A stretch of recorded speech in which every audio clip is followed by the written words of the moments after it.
buscando, los que ya pueden, busquen en su Biblia. Santiago, capítulo 1. Damos la bienvenida a nuestro hermano Jay y a su hija. Por aquí anda nuestro hermano Jay y a sus hijos. Por aquí está. Bueno, yo creo que está en el baño. Bueno, gloria a Dios. Muy bien, vamos a abrir las escrituras, amados, en el libro de Santiago, capítulo 1. Dice, verso 2: hermanos míos, tened por sumo gozo. ¿Cómo dice? Tened por sumo gozo cuando os halléis en diversas pruebas, sabiendo que la prueba de vuestra fe produce paciencia. Mas tenga la paciencia su obra completa, para que seáis perfectos y cabales, sin que os falte cosa alguna.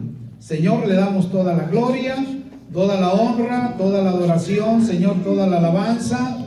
Y hoy en esta hora, Señor, bendecimos, glorificamos y exaltamos su santísimo nombre, dándole, Señor, la adoración en esta hora, pidiendo, Señor, que su Santo Espíritu sea derramado en abundancia sobre todos y cada uno de los que estamos aquí, y que su palabra haga rema en nuestras vidas, y que la enseñanza de este día sea para crecimiento espiritual de su pueblo y de cada uno de los que estamos en este lugar.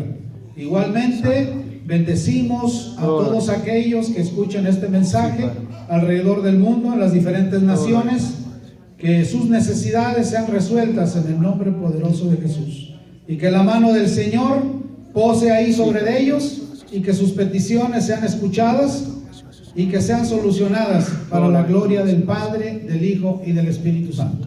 Le damos gracias, Señor, en el glorioso y poderoso nombre de su Hijo amado Cristo Jesús. Amén y amén. Tenga la bondad de sentarse.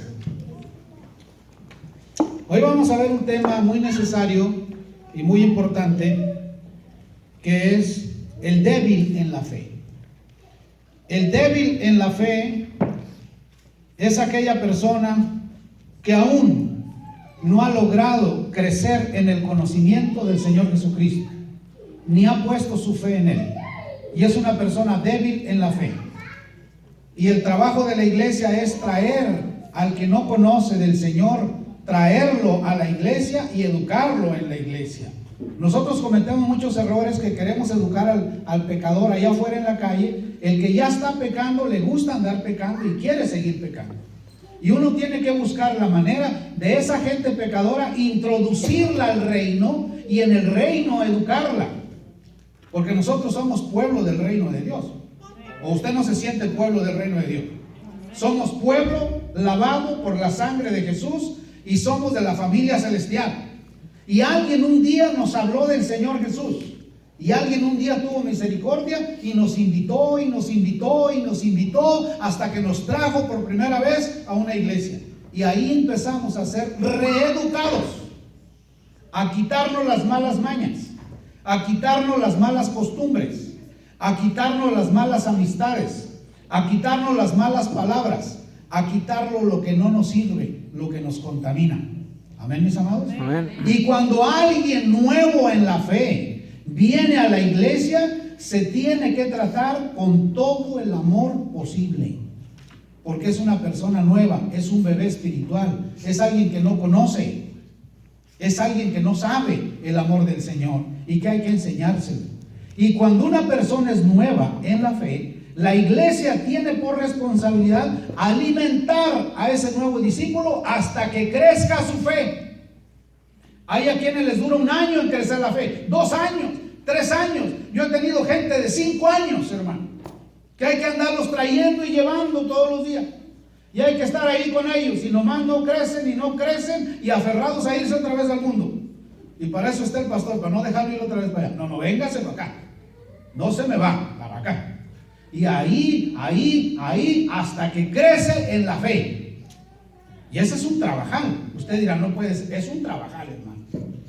Gloria a Dios por el que lo trajo a usted. Gloria a Dios por el que le presentó a Cristo. Tendrá su recompensa.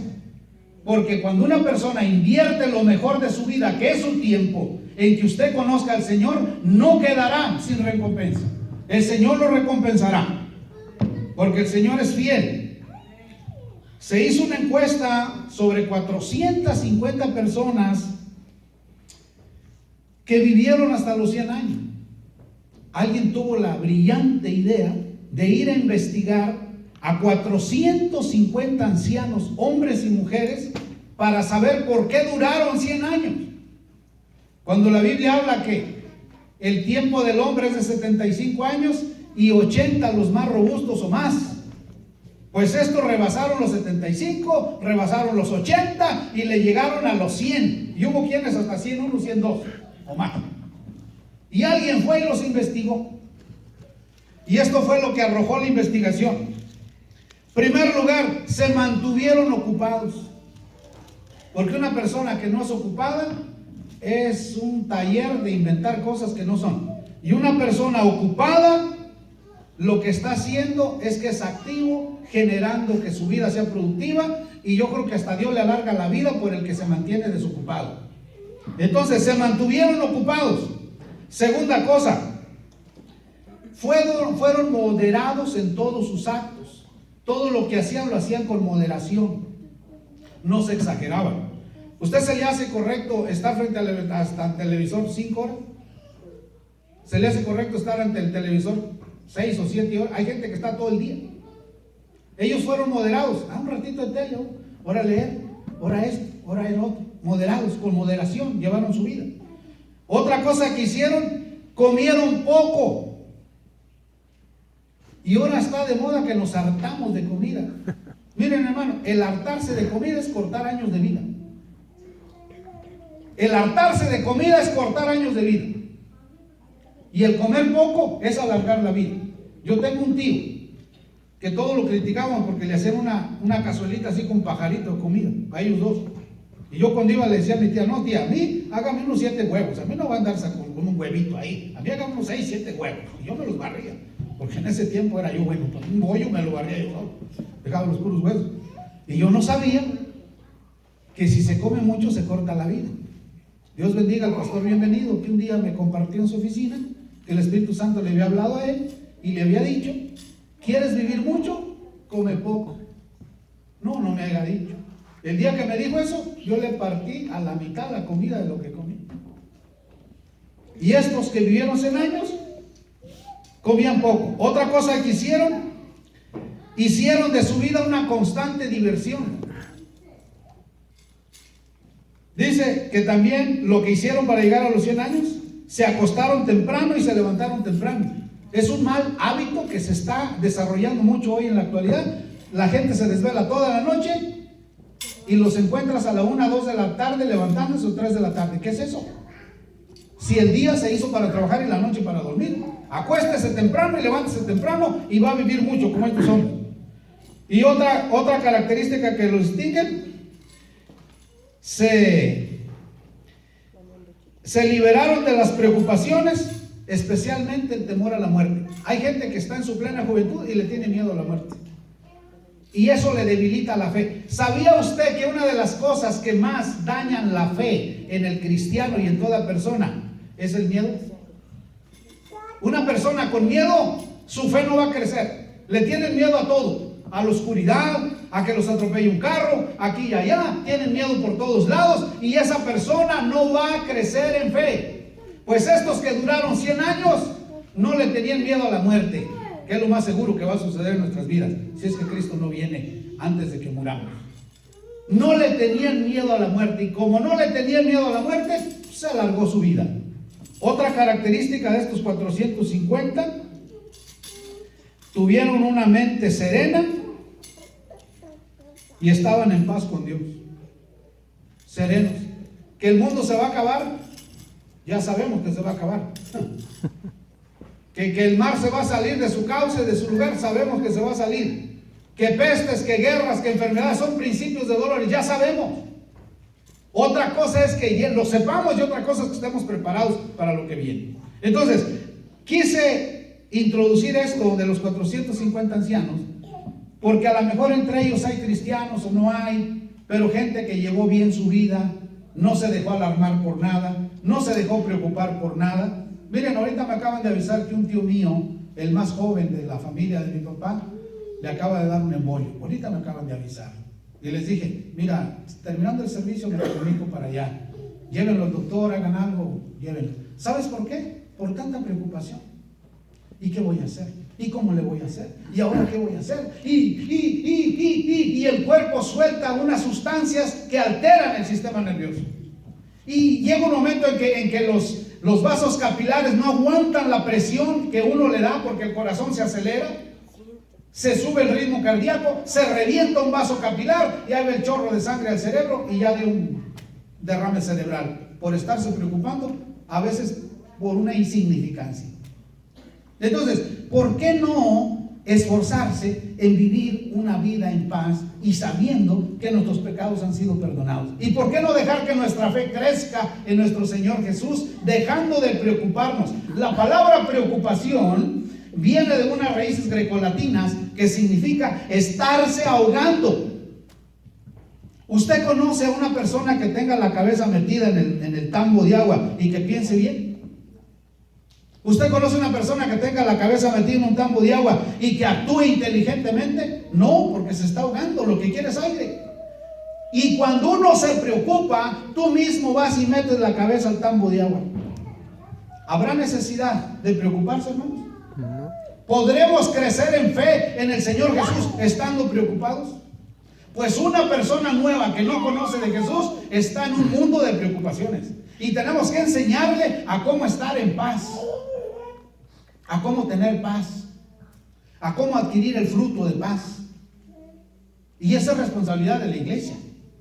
Por eso el apóstol Santiago dice aquí el apóstol Santiago dice, hermanos míos, tener por sumo gozo cuando os halléis en diversas pruebas. Y las pruebas son para que crezca la fe. Y cuando estamos en pruebas, estamos en una renegadera.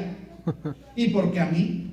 ¿Y por qué yo? ¿Y por qué no otro? Y acá y allá. Y no comemos, no dormemos. Y estamos llamando que la muerte venga y nos cancha a nosotros por estar ahí renegando. Dice el apóstol Santiago, gócense cuando estén en pruebas. Porque es el método que Dios usa para que crezca la fe. ¿Cómo una persona va a crecer en fe si no tiene pruebas y dificultades? ¿Cómo va a crecer? ¿Cómo va a confiar en Dios?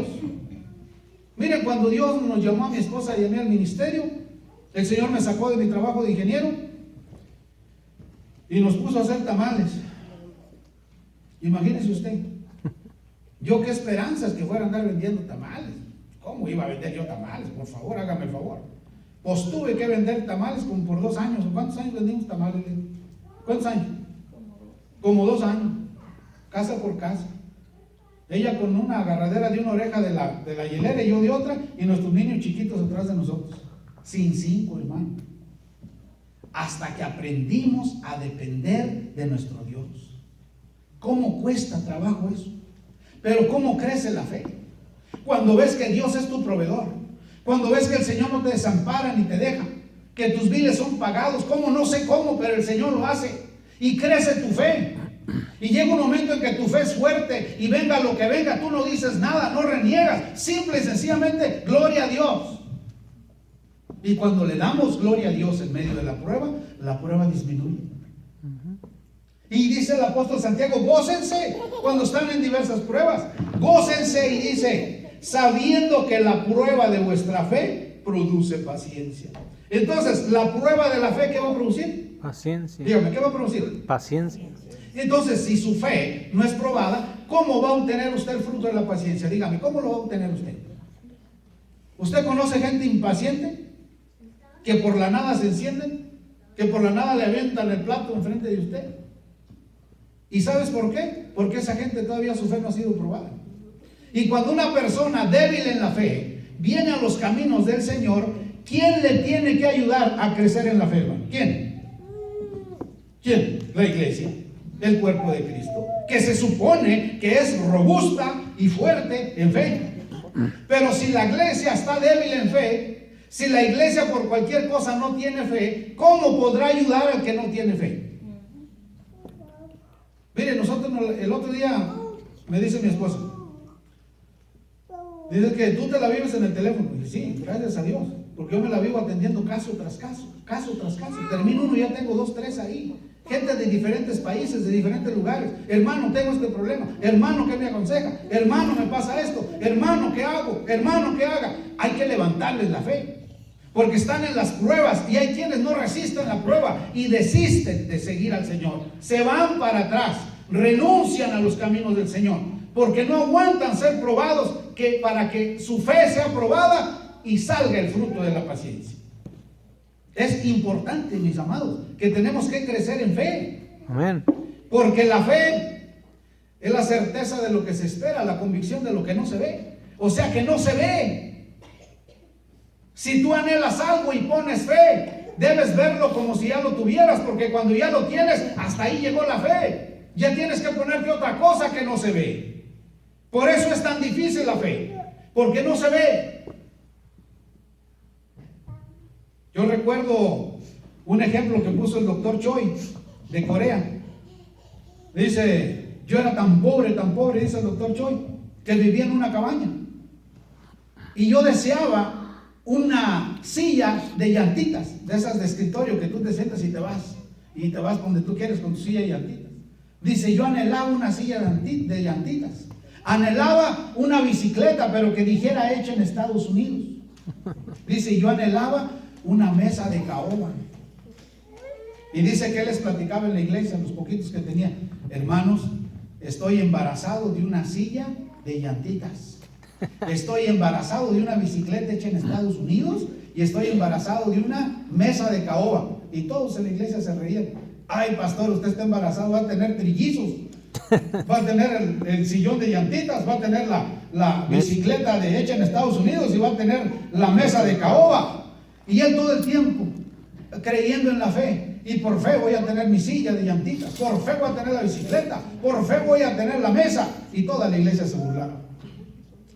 Era tan pobre que no tenía ni muebles en su casa, cuando en ese lugar donde él vivía una pareja de americanos, American Citizen, y él iba en su bicicleta por la calle.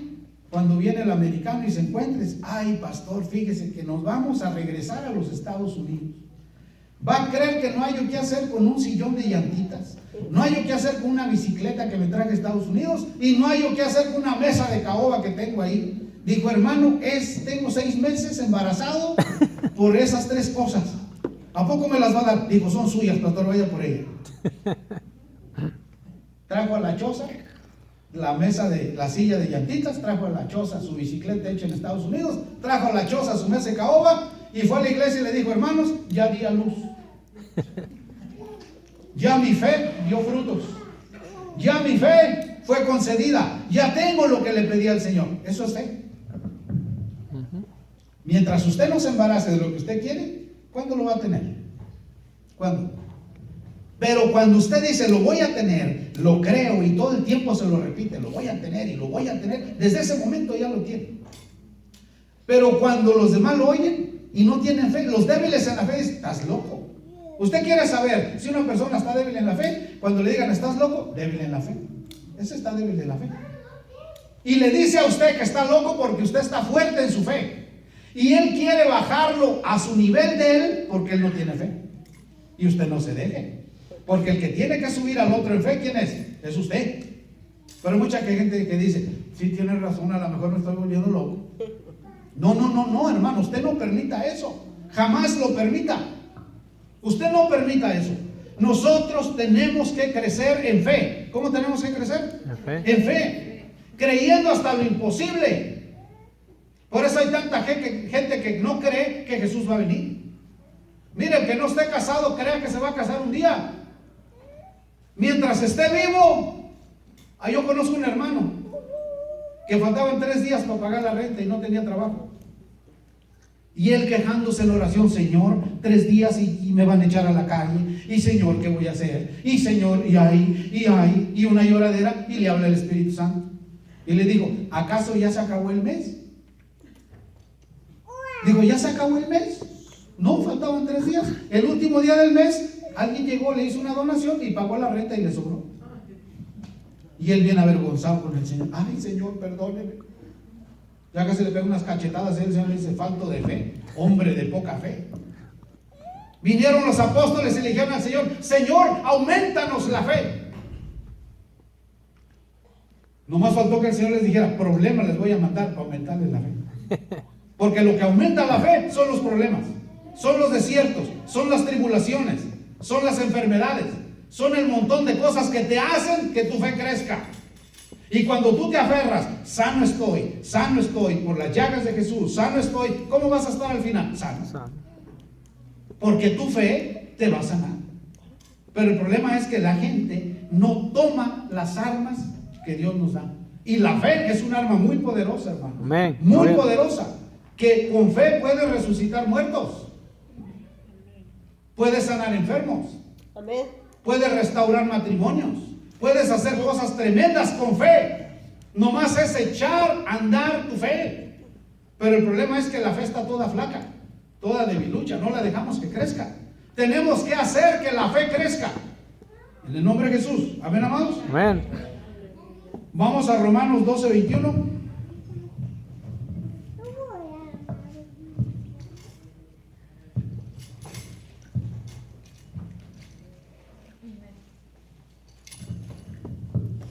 Dice: no seas vencido de lo malo, sino vence con el bien el mal. No seas vencido ¿de qué? De lo malo, sino vence con el bien el mal.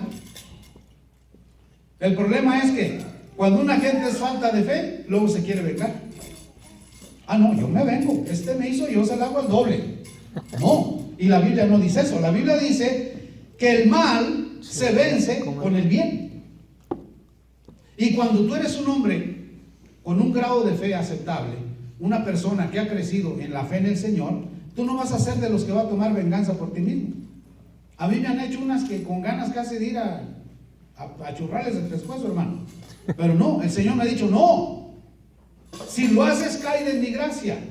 No abras tus labios, me ha dicho. Déjame a mí, que yo me voy a encargar, porque mía es la venganza. Y lo he hecho, yo me he callado, no he dicho nada. Y no va a decir nada, hermano.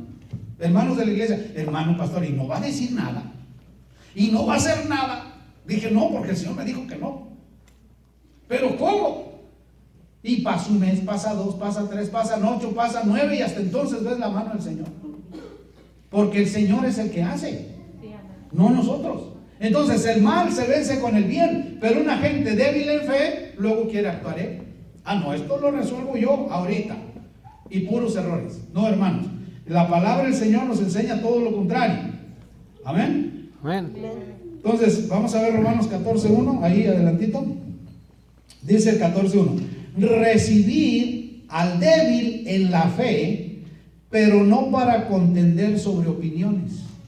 Mire, a mí no me gusta estar discutiendo ciertos tipos de temas, porque es entrar en discusiones. Uno tiene que paso a paso ir ayudando a esa persona a salir de la ignorancia en la que está, hasta que conozca al Señor Jesús y crezca su fe. No tiene uno por qué estar ahí en contiendas y peleas, porque es muy común. Que hermano, que usted qué opina de esto. Bueno, pues vamos a lo que dice la Biblia. Ah, no, es la Biblia la que dice. No yo, la Biblia es la que dice. Que no es la idolatría, la Biblia dice. Que no esto, la Biblia dice. Hay que apoyarnos en lo que la palabra del Señor dice. Amén. Entonces, hay cantidad de gente que es débil en la fe. Ahora otra cosa, amados, el pueblo de Dios tiene que ser personas que hablen palabras sazonadas con sal. Sazonada con sal es que tenga sabor al oído, que le guste al oído. Porque hay mucho hermano cristiano que es muy criticón, que no tiene una palabra de consuelo, no tiene una palabra bonita, no tiene una palabra de amor para alguien que necesita. Y todo mundo necesitamos palabras de amor, hermano. Todo mundo necesitamos palabras bonitas. Qué bien te ves, mira qué elegante te ves, mira qué presentable, mira qué educado. Pero hay gente que viene y dice: mira nomás qué fachas. ¿No te da vergüenza andar así en la calle? Oye, ¿por qué palabras son esas? Todo mundo necesita sentirse amado. Y el Señor Jesús es amable con nosotros.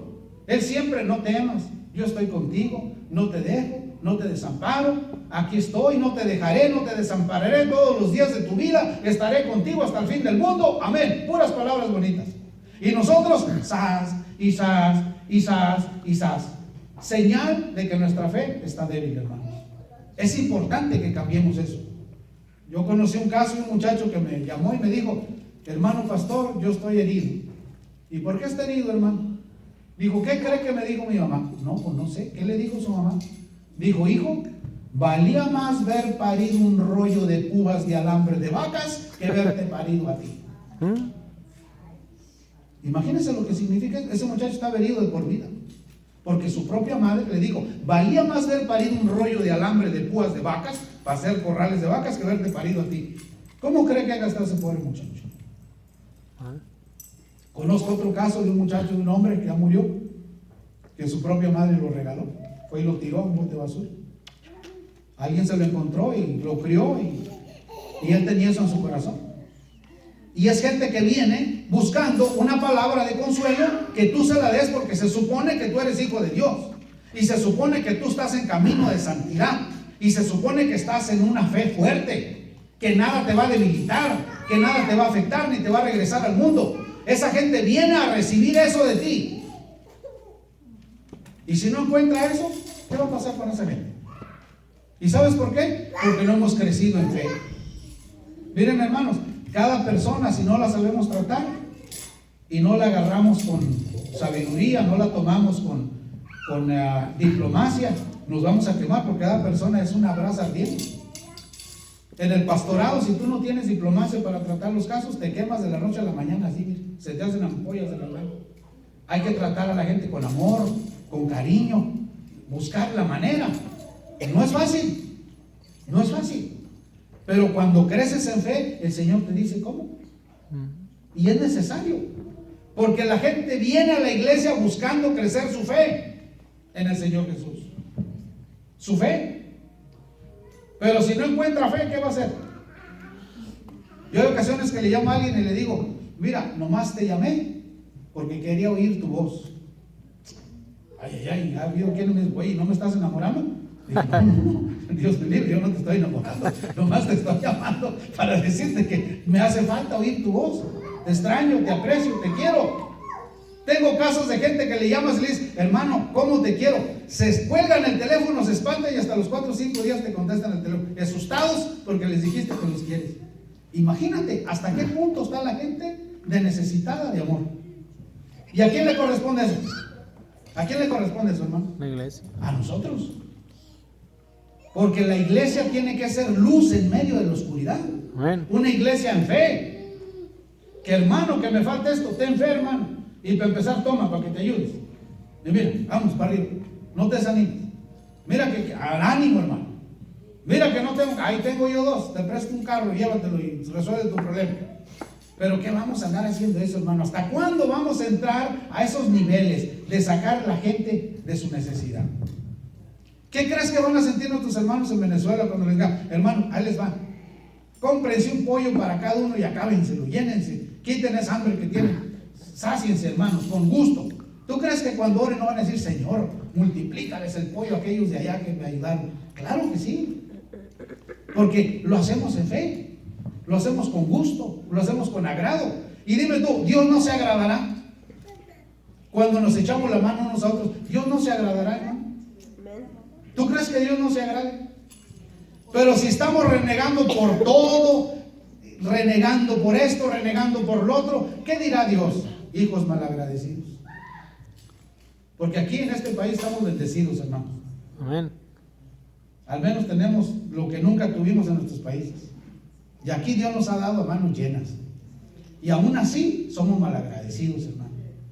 Entras al closet y ya está hasta chueco la cosa es donde cuelga uno de tanta ropa. Y allá batallaba uno para encontrar una camisita más o menos para poner. Y aquí tienes, hasta allá no te quedan y ahí las tienes. Entonces uno necesita ser agradecido, necesita uno dar la mano al que no lo tiene. Mira, gloria a Dios por nuestro hermano Ángel, aquí está. Bendito sea el Señor por nuestro hermano Ángel. ¿Eh? Pero hay que estar ahí. Yo todo el tiempo estoy mandando prédicas para allá, prédicas para acá, y para todos lados, y para todos lados, y por allá al mes: hermano, gracias por esa prédica. Viera qué mal me sentía y cuando lo oí, se me quitó. Gloria a Dios. Pero si no compartimos, si no damos lo que de gracia recibimos, si no somos amorosos con los demás, si no ponemos nuestra fe en acción, ¿cómo vamos a hacer eso? ¿Cómo? A que no se me pase lo de los niños, ¿verdad? Testimonio. Tengo que tener eso aquí. Entonces, hermanos, tenemos que crecer ¿en qué? En fe. El enemigo siempre va desde el peor enemigo de la fe es el miedo. Otra vez, el peor enemigo de la fe es el miedo. Hay gente que tiene miedo para todo y su fe nomás no funciona porque tienen miedo para todo. Usted no tenga miedo para nada. Lo que va a emprender, empréndalo. Lo que va a hacer, hágalo. Lo que tenga en su mente, hágalo en el nombre de Jesús y Dios lo va a respaldar. Amén. Y si puede dar una palabra de aliento a alguien, déla. Si puede dar una palabra de alegría a alguien, déla. Porque hermanos, una palabra de alegría le puede salvar la vida a alguien. Pero el problema es que yo no sé qué pasa en la actualidad, hermano. La iglesia, mire, la iglesia, yo no sé en qué estado está ahorita la iglesia. Donde más criticones encontramos es en la iglesia. Y no debe ser así. La iglesia es santa, hermanos, porque es el pueblo del Señor. La iglesia es una entidad santa. La iglesia es una embajada del cielo aquí en la tierra. Nuestra iglesia aquí en Wester es una embajada de los cielos aquí en Wester. Y el problema es que la gente no lo ve así. Porque es el lugar donde pueden ser salvas las almas. Es el lugar donde puede el Señor transformarlos. Es el lugar donde los puede reentrenar, los puede reeducar y cambiar. Pero el problema es que la gente no se deja. Tenemos que aumentar la fe. Pero el asunto es que la fe va a aumentarse en puros problemas, en dificultades y en situaciones difíciles. Una persona muriendo de cáncer y Dios la sana, ¿crees tú que no crece su fe? Sí. Crece, pero sabrá Dios cuánto, porque ve que Dios realmente existe y que lo sanó. Una persona endeudada y paga sus deudas, ¿tú crees que no va a crecer su fe? Pero Dios permite ciertas cosas para probar nuestra fe, y todo para que surja el fruto de la paciencia. ¿El fruto de qué? De la paciencia. De la paciencia. Así que hermanos, tenemos que crecer ¿en qué? En fe. En fe. Que esto, que acá, que allá, que más allá, que el mundo se está acabando. Pues que Dios tenga misericordia de nosotros y a orar para estar listos cuando el Señor venga. Y si nos vamos, irnos con Él. Pero tenemos que tener fe. Amén. Y fe, y fe. Que el poder de Dios es más poderoso que nuestro problema. Siempre. Siempre. Amén, mis amados. Amén. Siempre. Crecer en fe. Mira, como la fe de nuestra hermana Esther está siendo probada. Gloria a Dios por nuestra hermana Esther. Que si se mantiene ahí fuerte en el Señor, su fe va a crecer a otro nivel. A otro nivel. Y que crezca a otro nivel. Así que tenemos que crecer